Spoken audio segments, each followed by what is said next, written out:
So no, annotations are not available yet in Google Analytics 4. At least at the time of recording this video, Google has not implemented annotations in Google Analytics 4. But we still need to talk about them because keeping a history of your GA4 property is still a great idea. And I found some great workarounds. Let's dive in.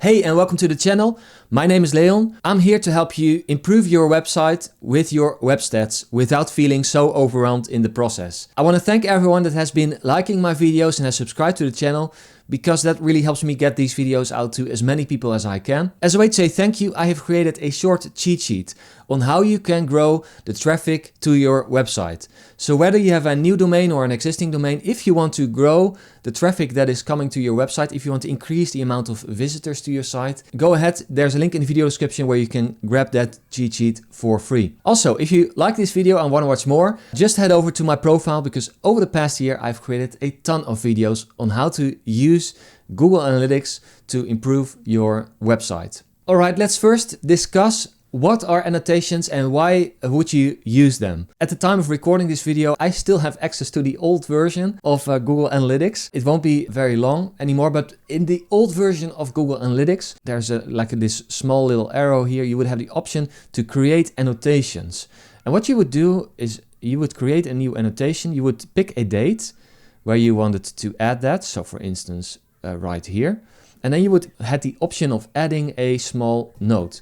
And we'll go over where you would use this for, but let me just save it. And every time you would open up a report, so whether you would open the same report or maybe your traffic sources report, source medium right here, if the date range was set to around that annotation, you would see that annotation, and you would also see like who created the annotation. So this is the old version of Google Analytics, but also programs like, for instance, Matomo have this option.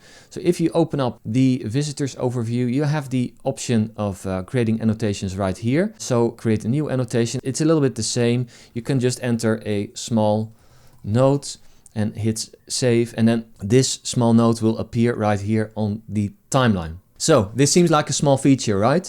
Well, yes. But at the same time, it is also a feature with an enormous impact, because there are a ton of outside factors that have an influence over the data we see in our reports. And annotations are a powerful way to bring in these outside factors into the same place where we're actually working with the data, our GA4 reports. All right, let's give some examples of outside factors that have impact on your reports. Well, the first one is a biggie.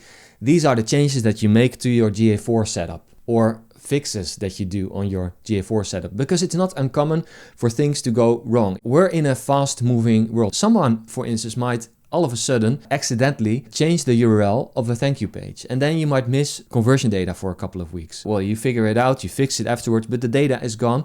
And it is incredibly important that you know this information while analyzing the data, or you might end up with a wrong conclusion. So changes that you made to the setup are incredibly handy to know while you're analyzing your reports. Another category of changes are website changes. So for instance, a redesign or a rebrand, or you completely revamped your homepage, or the onboarding flow was changed. And you want to make analysis of what happened before versus after. Then it is of course incredibly handy to know exactly when these changes were made, so you are better able to analyze the impact of these changes. So another category of annotations that are incredibly useful to track are campaigns or PR. So campaigns or PR, this could be anything from TV ads to billboards to your CEO that's on a talk show. But if you have somehow an incredibly large amount of exposure in a short period of time, that often impacts the traffic that is coming to your site, but also the conversions and the behavior of people on that site, because there was an outside trigger. And especially if you're analyzing a longer period of time, for instance, an entire year, and you see this change happening in your data, it is incredibly useful to be able to look at your annotations by date and see exactly what this cost, because you'll be able to figure it out. You can call someone, you can dig through your email, but it will save you a lot of time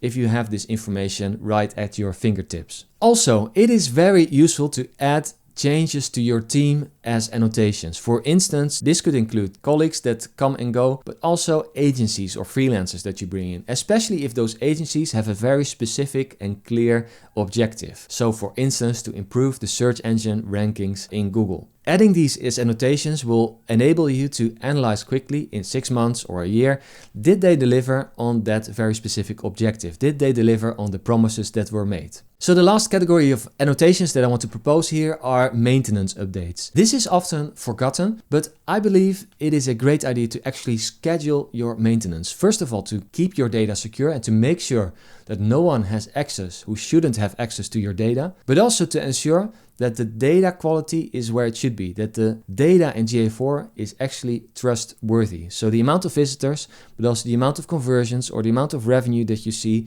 matches what you see in other systems. And adding these as annotations has two advantages.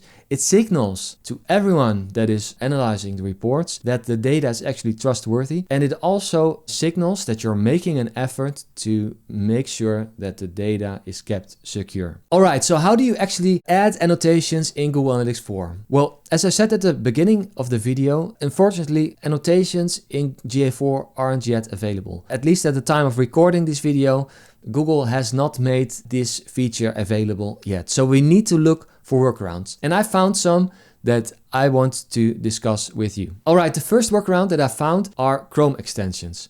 And I found two of them. I will link them in the video description. But the first one that I found is called Crystal Ball. This Chrome extension costs a little bit of money. It'll set you back $29 per month at the minimum for one property or website. But this enables you to use annotations in GA4 and it will store them in a piece of software, and you can work together with other team members who will see the same annotations. Another upside of this program is that you can link it with other pieces of software. For instance, the software that tracks changes to your website. You'll be able to link that software and you can configure that it'll automatically add annotations when, for instance, your website changes. So it seems like a great idea, but of course it does cost a little bit of money. Then you also have this GA4 Notes extension. This is a lot simpler. It's also a lot cheaper. It'll only cost you $39 on a one-time payment, and the annotations are just stored in a Google Sheet that you link. So this worked fine for me, except when I tried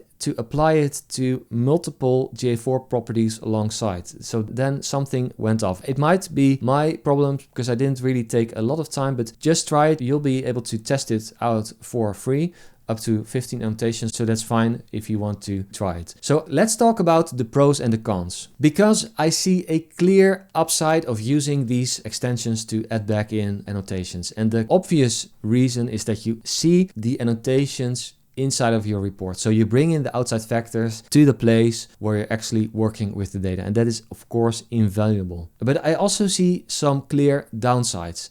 And the first one is tool fatigue. I don't know about you, but I am a little bit sick of using a tool for every problem. And also, I don't like to have it on my budget like every month, because these like small amounts of money add up, and at the end of the month, if you have 10 of them, you pay hundreds and hundreds of dollars, especially if you need more licenses because you have a larger team. It'll really add up the costs. Also, is it future-proof? Because tools come and go all the time. So what if in 2 years, what if in 3 years, the software stops working or the company goes down for some reason?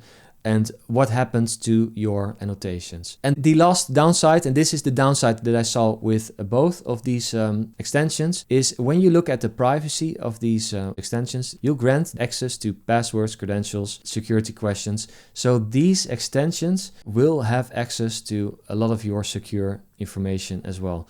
So I'm kind of wondering, like, is it worth it to install an extension like that and like give this extension access to all your... That's of course a question that only you can answer, but I'm just pointing it out. All right, so GA4 extensions have a couple of downsides. Well, is there a different way? Well, yes, there is a different way. It is by adding back annotations through Google Sheets. And yes, of course, this of course has one big major downside, and that is that you do not have access to annotations right in the GA4 interface. So you have your GA4 annotations in a separate Google Sheet. But it also has some clear upsides, For instance, it is free. You do not need another tool. It is also feature proof because Google Sheets is unlikely to go away in the next 10 years. Teammates will probably know how to work with a Google Sheet, so you do not need to explain anything, and you'll be able to add Google Sheets in, for instance, your dashboards real easy. So for instance, if you have Looker Studio,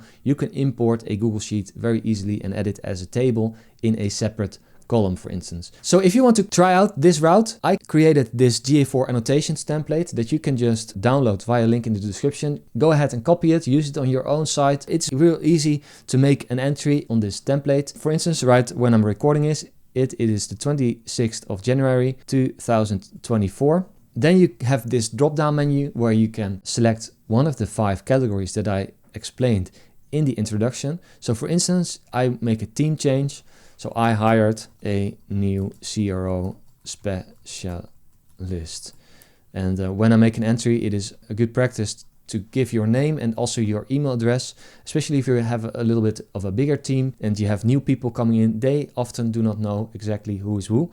But if you have your email address set here, it is just really easy to send someone an email and say, hey, I saw in the annotations sheet that you have made this and this change. Can I ask a quick question? So again, link in the video description if you want to use this GA4 annotations template, and go ahead and use it on any site that you have. Of course, none of these options are ideal. Both the Chrome extensions and the Google Sheet have big downsides. That is why I'm hoping that Google will soon add back in annotations to GA4. Well, that's it for today. I hope this video was clear. I hope it was helpful. If you have any questions, please leave them down in the comments below. Also, if you like this video and want to watch more, just head over to my profile because I have created tons of videos over the past year on how to use Google Analytics to improve your website. Thanks for watching and have a great day. See you in the next video. Goodbye.